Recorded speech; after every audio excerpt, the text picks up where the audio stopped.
Hi வணக்கம். இன்னைக்கு நம்ம என்ன பார்க்க போறோம் அப்படின்னா ஃப்ரைட் ரைஸ் எப்படி பண்ணலாம் அப்படிங்கிறத பார்க்கலாம். இப்போ அதுக்கு தேவையானது வந்து நான் முட்டைக்கோஸ், கேரட், பீன்ஸ், குடமிளகாய் நறுக்கி வச்சுருக்கேன். உங்களுக்கு காய்கறிகள்லாம் எவ்வளோ தேவையோ அதுக்கு தகுந்த மாதிரி நறுக்கி வச்சுக்கோங்க. ஒரு 5-6 பூண்டு எடுத்து பொடியாக நறுக்கி வச்சுருக்கேன் நான். அதுக்கப்புறம் பார்த்தீங்கன்னா கொஞ்சம் முந்திரி பருப்பு எடுத்து வச்சுருக்கேன். நான் முந்திரி பருப்பு கொஞ்சம் போடுவேன். இதில் கொஞ்சம் நம்ம ஃப்ரைட் ரைஸ் மிக்ஸு, ஹாப்பி மால ஃப்ரைட் ரைஸ் மிக்ஸு, இந்த ஆரஞ்சு கலர் இது வந்து கொஞ்சம் ஸ்பைசியாக இருக்கும், இது வாங்கிக்கோங்க. நான் கொஞ்சம் பெப்பர் தட்டி வச்சுருக்கேன். இந்த ஃப்ரைட் ரைஸ் மிக்ஸு, பெப்பர் கொஞ்சம் தட்டி வச்சுக்கோங்க. இப்போ எப்படி பண்ணலாம்னு பார்த்தா அடுப்பில் சட்டி வச்சுருக்கேன். நான் கொஞ்சம் சூடாயிடுச்சு. பட்டர் வச்சு தான் பண்ணணும். இப்போ நான் பட்டர் இல்லாதனால நெய் போட்டிருக்கேன். பட்டர் வச்சு பண்ணிங்கன்னா அதோட டேஸ்ட்டு ரொம்ப நல்லா இருக்கும் பார்க்குறதுக்கு, சாப்பிட்றதுக்கு. இப்போ நான் இந்த முந்திரியை வறுத்து முதல்ல எடுத்துக்கிறேன். நெய் உருகுனதும் முந்திரியை வறுத்து எடுத்துடலாங்க. இப்போ நெய் காஞ்சிச்சு. இப்போ நான் முந்திரியை போட்டுறேன். முந்திரி வறுத்து எடுத்துடலாம். இப்போ முந்திரி வறுத்துருச்சு. நான் இதை இப்போ எடுத்து வச்சுருக்கேன். இதிலே நீங்கள் இப்போ காய்கறியை போட்டும் பண்ணலாம். நான் எதுக்காக வச்சுருக்கேன்னா இது லாஸ்ட்டாக சேர்க்கும் போது கொஞ்சம் க்ரன்ச்சியாக இருக்கும்.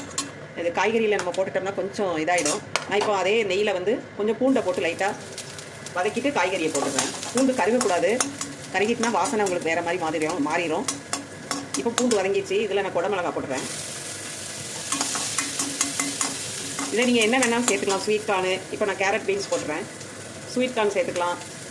குடமிளகா ஆப்ஷன் தான், வேணும்னா போட்டுக்கலாம். இல்லைன்னா கேரட் பீன்ஸ் கேபேஜ் மட்டும் போட்டு வதக்கி போடலாம். நீங்கள் லாஸ்ட்டாக வந்து வெங்காயத்தாள் நறுக்கி கூட சேர்த்துக்கலாம். நீங்கள் இப்போ இந்த கேரட்டும் பீன்ஸும் கொஞ்சம் வதங்கினதுக்கப்புறம் நான் கேபேஜ் சேர்த்து இப்போ ஒரு 2 நிமிஷம் நான் இதை தனியாக வதக்கியிருக்கேன். அதுக்கப்புறம் இதோட நம்ம கேபேஜ் சேர்த்துடலாம். இப்போ உப்பு வந்து நீங்கள் இந்த காய்கறிக்கு தேவையான உப்பு போட்டால் போதும். அந்த ஹாப்பிமா மிக்ஸ்லேயே உங்களுக்கு உப்பு கொஞ்சம் இருக்கும். அதனால் நீங்கள் உப்பு கொஞ்சமாக சேர்த்துட்டு தேவைப்பட்டால் ரைஸ் எல்லாம் சேர்த்து அந்த பொடியெல்லாம் மிக்ஸ் பண்ணதுக்கப்புறம் தேவைப்பட்டால் உப்பு போட்டுக்கோங்க.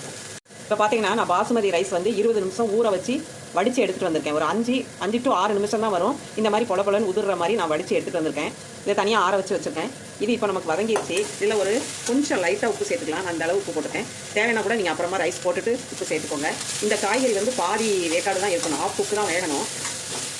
இப்போ காய்கறி பாருங்கள், அரை வேக்காடு வந்துருச்சு. இப்போ இதில் நான் ரைஸை மிக்ஸ் பண்ணிடுறேன். இப்போ நல்லா நான் வடித்து ஆற வச்சு வச்சுருக்கேன். 20 நிமிஷம் களைஞ்சி ஊற வச்சுருங்க. நான் இந்தியா கேட் ரைஸ் தான் எடுத்துக்கேன். இப்போ இதில் நம்ம அந்த பொடியும் மிக்ஸ் பண்ணிடலாம். ஃப்ரைட் ரைஸ் மிக்ஸையும் மிக்ஸ் பண்ணிவிட்டு கொஞ்சம் சோயா சாஸும் ஊற்றிடலாம். சோயா சாஸ் இல்லாமலும் நீங்கள் ரெடி பண்ணலாம். அதோட கலர் வந்து ஒயிட் கலராக இருக்கும். இது மிக்ஸ் பண்ணிங்கன்னா கலர் கொஞ்சம் கருப்பு இருக்கும். நான் இன்றைக்கி கொஞ்சமாக மிக்ஸ் பண்ணிக்கிறேன். இதில் நீங்கள் தேவைப்பட்ட அந்த காய்கறியோடய ஊற்றி லைட்டாக வதக்கிடலாம். நான் லைட்டாக ஊற்றிருக்கேன் இதில். இப்போ இதை நம்ம கிளறி விட்டுடலாம்.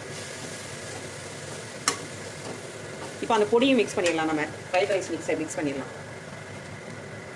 இது இந்த பாக்கெட் பார்த்தீங்கன்னா 4 பேர் சாப்பிட்ற மாதிரி, ஃபுல் சாப்பாடு சாப்பிட்ற மாதிரி 4 பேருக்கு இருக்கிற மாதிரி இந்த பொடி ஒரு பாக்கெட் வந்து 4 பேர் சாப்பிட்றதுக்கு யூஸ் பண்ணிக்கலாம். நீங்கள் 2 பேர்னா பாதியாக போட்டுக்கோங்க. இதில் கொஞ்சம் நம்ம இப்போ பெப்பரும் போட்டுடலாம். நான் நுணுக்கி வச்சுருக்கேன். நீங்கள் பொடி இருந்தால் பொடியே போட்டுக்கோங்க. நான் பெப்பர் நுணுக்கி வச்சுருக்கேன். இது எல்லாத்தையும் நான் நல்லா கிளறி விட்டுறேன். இது எல்லாம் நல்லா கிளறி உங்களுக்கு சூடு ஏறணும். இந்த டைமில் நீங்கள் அந்த முந்திரி பருப்பையும் சேர்த்துக்கலாம். வறுத்து வச்ச முந்திரி பருப்பு அதையும் சேர்த்துட்றேன். இப்போ பாருங்கள், நான் நல்லா மிக்ஸ் பண்ணி விட்டுட்டேன். எப்படி இருக்குது பாருங்கள், ரெடி ஆயிடுச்சு. இந்த ரைஸில் வந்து உங்களுக்கு கொஞ்சம் லைட்டாக சைனிங் இருக்கணும். அது அளவுக்கு நீங்கள் பட்டர் சேர்த்துக்கணும். அப்போ தான் அந்த டேஸ்ட்டு நல்லாயிருக்கும். இப்போ பாருங்கள், நல்ல உதிரியாக இருக்குது பாருங்கள். ஃப்ரைட் ரைஸ் ரெடி ஆயிடுச்சு. எப்படி இருக்குது பாருங்கள். ஹோட்டலை விட ரொம்ப சூப்பராக இருக்கும். இது மாதிரி செஞ்சு பாருங்கள். நீங்கள் வீட்டில் ட்ரை பண்ணி பாருங்கள். ரைஸ் மட்டும் நீங்கள் வடிக்கும் போது நிறையா தண்ணி வச்சு வடிங்க.